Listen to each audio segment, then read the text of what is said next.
Bienvenue à toutes et à tous pour cette nouvelle exploration. Aujourd'hui, on va plonger dans des documents assez intéressants, des enseignements, des transcriptions. Oui. Qui donnent une vision biblique, disons particulière sur l'argent, la prospérité et aussi la façon de donner. Tout à fait. Notre but, c'est simple, essayer de comprendre les idées principales, les concepts clés de ces sources, voir comment elles articulent foi et finances dans la vie de tous les jours. Et je précise tout de suite, notre démarche ici, c'est vraiment d'exposer ce que disent ces textes. On analyse, on présente, mais on ne prend pas parti, on n'endosse pas les idées. C'est important de le souligner, oui.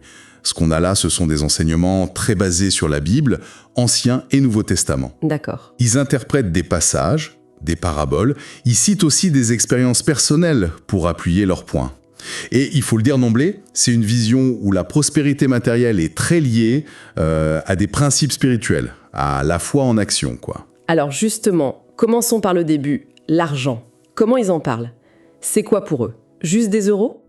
Ils rappellent souvent que sa valeur, c'est une convention, un accord entre nous. Ça, c'est la base. Mais le point vraiment crucial, c'est sa place. Sa place ? Oui, l'argent doit rester un outil, un serviteur.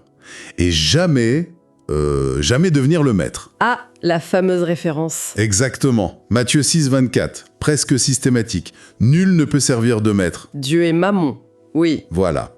L'argent en soi, c'est neutre, mais il peut vite devenir une idole si on n'y prend pas garde. D'accord. Donc, si l'argent est le serviteur, qui est le maître d'après ces textes ? Alors là, c'est sans ambiguïté. Dieu. Il est présenté comme la source ultime de tout. De tout ?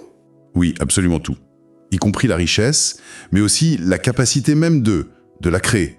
C'est un fondement qu'il répète sans cesse. Il cite des passages pour ça, j'imagine ? Ah oui, beaucoup. Deutéronome, par exemple, qui dit que c'est Dieu qui donne la force d'acquérir la richesse. Ou dans les Actes, c'est en lui que nous avons la vie, le mouvement et l'être. Même Jean-Baptiste, dans l'évangile de Jean, il dit qu'on ne peut rien recevoir si ça ne vient pas du ciel. Donc, même notre travail, nos talents, tout ça vient de Dieu à l'origine ? C'est exactement ça. Le travail est reconnu, bien sûr, mais la source première, la vie, les dons, les opportunités, ça vient de Dieu. Ça change quoi dans la façon de gérer ce qu'on a ? Nos biens, notre argent ? Ça mène directement à un concept qui est, mais alors absolument central pour eux, l'intendance. Le stewardship, comme on dit parfois. L'intendance. Oui. L'idée force, c'est qu'on n'est pas vraiment propriétaire de ce qu'on a. On est plutôt des gérants, des intendants. Des gérants pour Dieu, en quelque sorte. Exactement. Et responsable devant lui, le vrai propriétaire. Il cite souvent 1 Pierre 4,10 qui nous appelle à être de bons dispensateurs, des grâces de Dieu. Et ce passage d'une mentalité de propriétaire à celle d'intendant, c'est vu comme une étape clé, une transformation intérieure nécessaire pour recevoir les bénédictions promises. C'est un sacré changement de perspective par rapport à notre idée habituelle de propriété privée, quand même. Ah oui, c'est radical. Et comment ils illustrent ça, cette idée d'intendance ? Avec des exemples ? La parabole de l'intendant infidèle, dans Luc 16, revient très souvent. Ah oui, celle qui est un peu compliquée. Oui, elle n'est pas simple. Mais dans leur lecture, elle montre bien ça. Les ressources appartiennent au maître, donc Dieu, et nous, on est les intendants qui gèrent. Et le reproche fait à l'intendant, c'est d'avoir gaspillé. Exactement. Gaspiller les biens de son maître.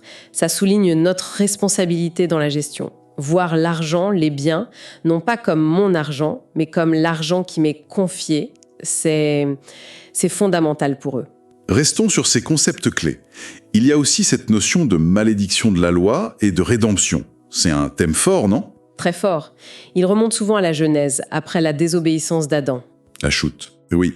Et les conséquences, le sol maudit, le travail pénible, les épines, ils interprètent ça comme une malédiction. Qui affecte quoi exactement ? Pas seulement la relation à Dieu, mais aussi notre relation au travail, à l'abondance. Et cette idée de malédiction, il la retrouve ensuite dans des textes comme Deutéronome 28. Ah oui, la liste des bénédictions et des malédictions. Voilà. Et dans cette liste, la pauvreté est explicitement citée comme une conséquence de la désobéissance à la loi de Moïse. Donc pour eux, la pauvreté fait partie de cette malédiction. D'accord. Et le rôle de Christ là-dedans ? C'est la rédemption, j'imagine. C'est ça, la rédemption. Il s'appuie énormément sur Galates 3,13. Christ nous a rachetés de la malédiction de la loi. Racheté.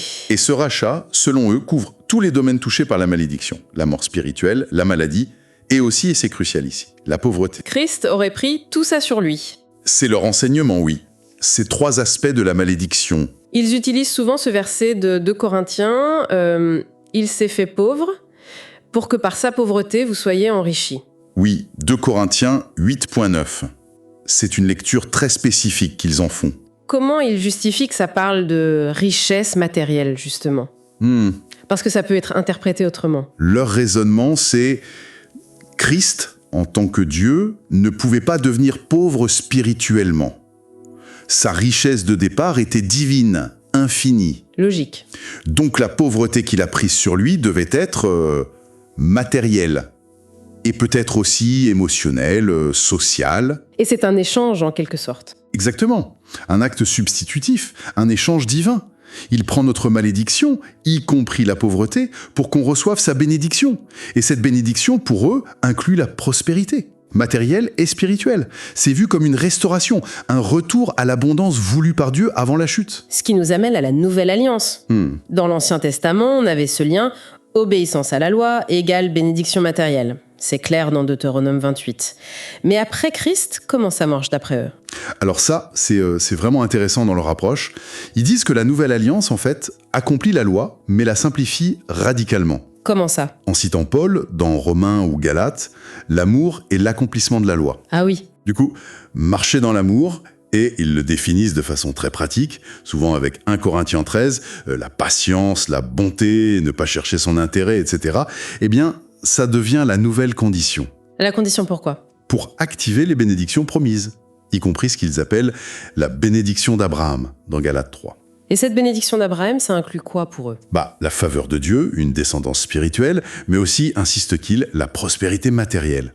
C'est l'amour en action qui devient la clé, en quelque sorte. C'est assez particulier comme lien, l'amour comme clé de la prospérité. Fascinant.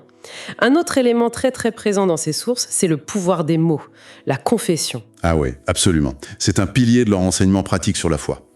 Proverbe 18, 21. La mort et la vie sont au pouvoir de la langue. Il le cite beaucoup celui-là. Tout le temps. L'idée, c'est que nos paroles ne font pas que décrire notre réalité, elles peuvent la créer, ou en tout cas orienter les résultats. On choisirait entre vie et mort, richesse et pauvreté parce qu'on dit ? C'est ça l'idée. On choisit la bénédiction ou la malédiction par notre bouche. Il donne des exemples concrets de ça ? Des histoires ? Oui, il y a l'histoire de Charles Capps, un fermier américain qui revient très souvent. Racontez un peu. D'après ce qu'il raconte, Capps se plaignait tout le temps, la météo, les insectes, les récoltes qui allaient être mauvaises, et ses résultats étaient pas terribles. Classique, on pourrait dire. Oui. Et puis, il aurait entendu des enseignements sur la foi, la confession, basés sur Marc 11. Tu sais, si quelqu'un dit à cette montagne « jette-toi dans la mer ». Oui, oui. Et il aurait complètement changé sa façon de parler. Il aurait commencé à proclamer que ses récoltes seraient bonnes, que Dieu pourvoyait, en alignant ses mots sur les promesses de la Bible, quoi. Et, toujours d'après ses récits, sa situation se serait retournée. Ses finances, ses récoltes, tout se serait amélioré. Alors, que l'histoire soit exacte ou un peu enjolivée, peu importe pour eux, elle illustre parfaitement leur conviction. Parler la promesse attire la promesse. Mais il ne suffit pas de répéter des mots comme un perroquet, j'imagine. Non, non. Et ça, il le précise bien. Il s'appuie sur Romains 10, 8, 9. Il y a une double condition, indispensable. Laquelle ? Il faut croire dans son cœur et confesser de sa bouche. Les deux ensemble. Oui, la foi intérieure doit être réelle, sincère, et la parole doit être l'expression de cette foi, alignée sur ce que Dieu dit dans la Bible. L'un sans l'autre, ça ne marche pas, selon eux. C'est cette combinaison foi plus parole qui active le pouvoir créateur. Très intéressant. Parlons maintenant des motivations. Pourquoi vouloir être prospère ? Les sources insistent beaucoup là-dessus, non ? Avec des versets comme « L'Éternel pèse les motifs » ou « L'Éternel regarde au cœur ». Oui, c'est crucial. Ils identifient surtout 2 mauvais motifs, 2 écueils. Lesquels ? Le premier, c'est assez évident, l'égoïsme. Vouloir l'argent juste pour soi, pour accumuler, pour le pouvoir, le plaisir, sans intention de partager ou d'aider. Ça, c'est clairement rejeté. Et le deuxième ? Le deuxième est plus subtil, et ils y reviennent souvent. c'est de penser que l'argent ou la prospérité matérielle, c'est en soi quelque chose de mauvais, de sale, d'incompatible avec la spiritualité. Une sorte de fausse humilité. Voilà. Ils combattent cette idée en rappelant que c'est l'amour de l'argent, comme dit 1 Timothée 6,10, qui est une racine de problème, pas l'argent lui-même. Donc refuser la prospérité par peur d'être matérialiste, ce serait aussi une mauvaise motivation pour eux. Oui, parce que ça reviendrait à mépriser une partie de ce qu'ils considèrent comme les bénédictions de Dieu. Alors, c'est quoi la bonne motivation, la motivation juste d'après eux ? La motivation juste, la motivation biblique selon ces enseignements, c'est de désirer des ressources pour une raison principale, bénir les autres, et aussi accomplir la volonté de Dieu. Être un canal en quelque sorte. C'est exactement ça, être un canal de bénédiction. Il cite beaucoup Actes 20, 35, il y a plus de bonheur à donner qu'à recevoir. Et surtout, 2 Corinthiens 9, 8. Oui. Dieu peut vous combler de toutes sortes de grâces, afin que vous ayez encore en abondance pour toute bonne œuvre. L'abondance reçue a une finalité. L'abondance donnée pour les bonnes œuvres. La vraie mesure de la prospérité, ce serait donc la capacité à donner. Dans cette optique, oui, absolument. Donner généreusement. Ce qui nous amène logiquement au don. Ça semble très structuré dans leurs enseignements. Ils parlent d'un Dieu d'ordre et ça se reflète dans leur vision du don. Oui, c'est très très codifié. Ils distinguent 4 types de dons, 4 domaines bien séparés. 4. Oui. Et ils insistent sur le fait qu'ils ne sont pas interchangeables. Chacun a sa propre motivation, sa propre promesse. C'est comme 4 comptes en banque spirituels, différents si on veut. D'accord. Est-ce que vous pouvez nous les décrire rapidement ? Bien sûr. Alors, premièrement, 1, la dîme, tithe. La motivation, c'est l'obéissance. C'est le premier 10% de tout ce qui rentre, tout revenu, toute augmentation. Le premier 10%. Oui, d'après leur lecture de Lévitique, ça appartient à Dieu. Il faut l'apporter à la maison du trésor. En général, ils interprètent ça comme l'église locale. Et la promesse associée ? C'est Malachie 3. Dieu ouvre les écluses des cieux et il protège tes finances du dévoreur. C'est vu comme un acte d'obéissance fondamentale qui te connecte à la bénédiction. Jesse Duplantis, par exemple, utilise l'image de la semence. Si tu manges la semence mise de côté pour planter, tu n'auras pas de récolte. D'accord. Deuxième type. Deuxièmement, les prémices, first fruits. La motivation, c'est la générosité, l'honneur rendu à Dieu. Il s'agit d'offrir le premier et le meilleur de toute nouvelle source de revenus. Le premier salaire d'un nouveau boulot, par exemple. Exactement. Ou la première augmentation. C'est ponctuel, une fois par cycle. Ça montre la gratitude et ça prouve que l'argent n'est pas ton maître. La promesse liée, c'est une bénédiction spécifique sur ta maison, ton foyer, d'après Ézéchiel. Troisième domaine. Troisièmement, l'aumône, almsgiving, motivation, compassion. C'est simple, donner pour aider les pauvres, ceux qui sont dans le besoin. Inspiré par 1 Jean 3,17 par exemple. Et là, il y a une manière de faire. Oui, il conseille de le faire discrètement, sans chercher la reconnaissance des hommes. La promesse, c'est que Dieu s'en souvient, c'est comme un mémorial devant lui, et qu'il te rembourse. Ils interprètent Proverbe 19,17 comme « prêter à l'Éternel ». Fascinant. Et le quatrième ? Quatrièmement, le don de semences, seed giving, motivation égale la foi, en vue d'une récolte. C'est donné au-delà de la dîme et des prémices, mais avec une attente spécifique de multiplication. C'est le fameux « on récolte ce que l'on sème ». Exactement. Galates 6.7, Marc 4, 2 Corinthiens 9.6. La promesse, c'est une récolte multipliée. Il cite souvent les chiffres 30, 60, 100 fois, tirés de la parabole du semeur. Et il y a une condition. Oui, il souligne l'importance de semer dans une bonne terre, c'est-à-dire un ministère, une œuvre qu'il juge féconde, bien gérée. Et l'insistance, c'est vraiment de ne pas mélanger ces 4 types de dons, c'est ça ? Tout à fait. Payer sa dîme avec l'argent destiné à l'aumône, ou inversement. Pour eux, ça court-circuite le système divin, ça annule les bénédictions spécifiques à chaque acte. L'ordre et la précision sont vus comme essentiels. Mais alors, ça soulève une question, et j'ai vu que les sources l'abordent. Pourquoi certains donnent, ils sèment, comme vous dites, parfois beaucoup ? Et ils ne récoltent pas l'abondance promise. Oui. Exactement. Ça ne contredit pas un peu tout ça ? Ils anticipent cette objection, oui. Et leur première réaction, c'est de dire « Attention, ne blâmez pas Dieu ou sa parole ». Comme Adam qui blâmait Ève. Du semeur, encore, et le prophète Agé, qui dit « Considérez vos voies, examinez votre propre vie. Et quelles raisons il donne alors pour ce manque de récolte? Plusieurs possibilités, souvent liées à l'état du cœur de celui qui donne ou à sa conduite. Comme quoi? D'abord, le sol du cœur peut ne pas être bon. Comme dans la parabole, la semence tombe sur le chemin, un cœur durci, le doute qui vole la parole. Ou sur les pierres, pas d'engagement réel. Ou parmi les épines, Les épines, ce serait quoi? les soucis du monde, l'amour des richesses. Mais aussi, et ils insistent beaucoup là-dessus, le manque de pardon, l'amertume, la rancune. Ah oui, ça peut bloquer les finances, ça. Selon eux, oui, ils citent Hébreux 12, la racine d'amertume qui peut produire du trouble et infecter toute la vie spirituelle.